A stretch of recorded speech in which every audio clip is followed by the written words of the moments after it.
আমি এখানে একটা লেবু এইভাবে টুকরো টুকরো করে কেটে নিয়েছি। অনেক সময় লেবুর খোসাও দিতে পারো তোমরা, বা পুরো লেবু এইভাবে কেটে দিতে পারো। তারপর আমি এখানে 1 চামচের মতো লবণ দিয়েছি এবং কিছু পরিমাণ লিকুইড সাবান দিয়েছি। অবশ্যই এই বাটিটা মাইক্রোওয়েভে দেওয়া যায় এরকম বাটি কিন্তু নিতে হবে। এবার এটাকে আমি 10-15 মিনিট ধরে এটাকে গরম করে নেব বা ফুটিয়ে নেব। এটা দিয়ে কি করব সেটাই তো বলা হয়নি।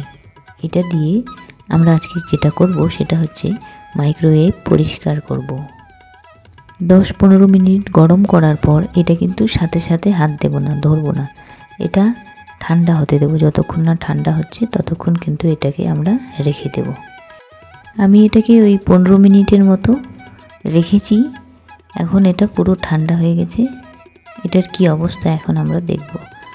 এই দেখো, লিকুইড সাবান দিয়েছি বলে পুরো একদম কালার চেঞ্জ হয়ে গেছে, আর সাথে লেবুটা আর লবণটা দেওয়ার কারণ এটাই যে অনেক সময় মাইক্রোওয়েভে তেল চিটচিটে ভাব থাকে বা অনেক সময় জং ধরে যায়, সেইটাকে ভিজিয়ে রাখবে। লবণটা দিলে কিন্তু সেই তেল চিটচিটে ভাবগুলোকে ভিজিয়ে দেয় পুরো, তাই আমি লবণটা দিয়েছি। এবার আমি এখান থেকে প্লেটটা বের করে নিলাম। আর এই যে বললাম লবণ দিয়েছি বলে পুরো ভেজা ভেজা হয়ে গেছে, যার ফলে আমি যখন ঘষবো খুব সহজেই কিন্তু দাগগুলো উঠাতে পারবো, দাগগুলো কিন্তু চলে যাবে। এরকম একটা আমি সোপ নিয়েছি, এটাতে এখন আমি সেই যে লেবু জল আর লিকুইড সাবান ভেজানো, লবণ ভেজানো যে জলটা, ওটা নেব। নিয়ে মাইক্রোওয়েভটা কিন্তু সুন্দরভাবে ঘষে নেব।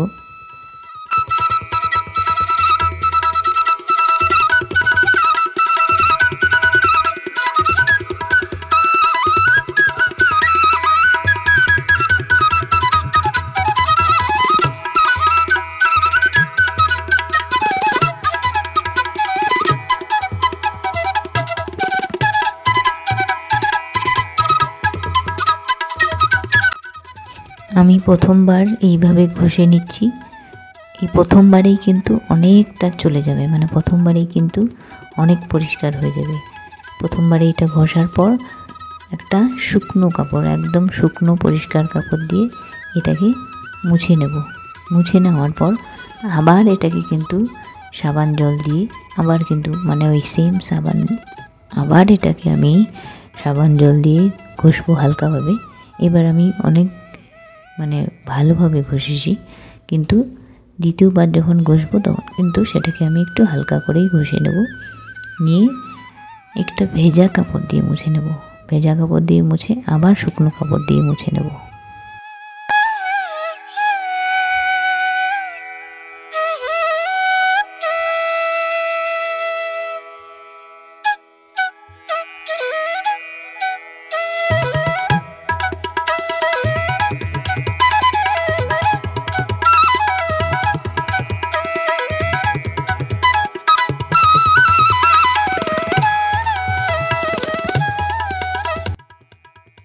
দুবার আমি সাবান জল দিয়ে ঘষলাম, দুবার আমি শুকনো কাপড় দিয়ে মুছলাম, তারপর ভেজা কাপড় দিয়ে মুছলাম। এবার কিন্তু আমার ফাইনাল একদম শুকনো কাপড় দিয়ে, এটা হচ্ছে ফাইনাল। এবার আমি শুকনো কাপড়টা দিয়ে ভালো করে মুছে নেব। তারপর দেখাচ্ছি ভিতরটা কত ঝকঝকে হয়েছে। এমনিতেই দেখতেই পাচ্ছ কত ঝকঝকে লাগছে এখন। অনেকে ভাবতে পারে যে মাইক্রোওয়েভ কতদিন পর পর আমরা পরিষ্কার করব। এটা দেখা যায় যে যার মাইক্রোওয়েভ অনেক পরিষ্কার থাকে, হয়তো তেল চিটচিটে কোনো কিছু মাইক্রোওয়েভে কিছু করে না, তাদের ওই 2-3 দিন পর পর বা 1 সপ্তাহ পর করলেও চলবে। কিন্তু যাদের মাইক্রোওয়েভে বেশি তেল জাতীয় জিনিস গরম করা হয় বা অনেকে এখানেও অনেক খাবার রান্না করে, সেক্ষেত্রে কিন্তু এটা 2 দিন পর কিন্তু পরিষ্কার করা উচিত আমার মনে হয়। এটা তো আমি পুরো ডিপ ক্লিন করছি, সেই জন্য 2-3 বার করে করছি। এমনি নর্মালি হালকাভাবেও কিন্তু রোজ মুছে রাখলেও অনেকটা পরিষ্কার থাকবে। বাইরেটা আমি অত বেশি ঘষবো না, এটা হালকাভাবেই পরিষ্কার করে নেব, কারণ যেহেতু আমি এটাকে কভার করে রাখি, ঢেকে রাখি, সেই জন্য বাইরেরটা খুব একটা নোংরা নেই। তাও আমি মনের আর কি শান্তির জন্য এই বাইরেরটাও আমি একটু পরিষ্কার করে নিচ্ছি। বাইরেরটা আমি প্রথমে সাবান জল দিয়ে হালকা করে নিয়ে নিলাম, তারপর একটা শুকনো কাপড় দিয়ে জাস্ট এমনি মুছে নেব সুন্দর করে, ব্যাস তাহলেই হয়ে যাবে বাইরেরটা আমার একদম পরিষ্কার।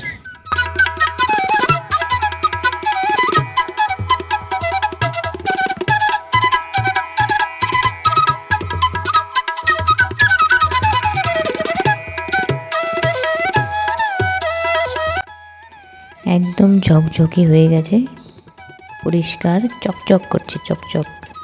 এটাকে আমি একটু নিচে রাখলাম, কারণ মাইক্রোওয়েভটা যে জায়গাটাতে রাখি সেই জায়গাটাও এখন আমি পরিষ্কার করে নেব।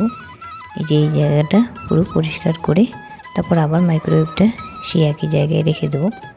তার পাশাপাশি এই প্লেটটাকেও আমি পরিষ্কার করে নেব।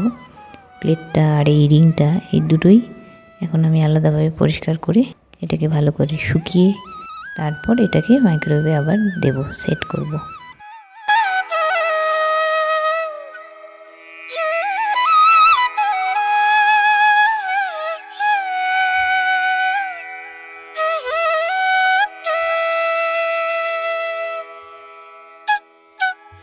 এটা হচ্ছে মাইক্রোওয়েভের পিছন দিকটা, এটাতে কিছু দরকার নেই, সাবান জল কোনো কিছুই দরকার নেই।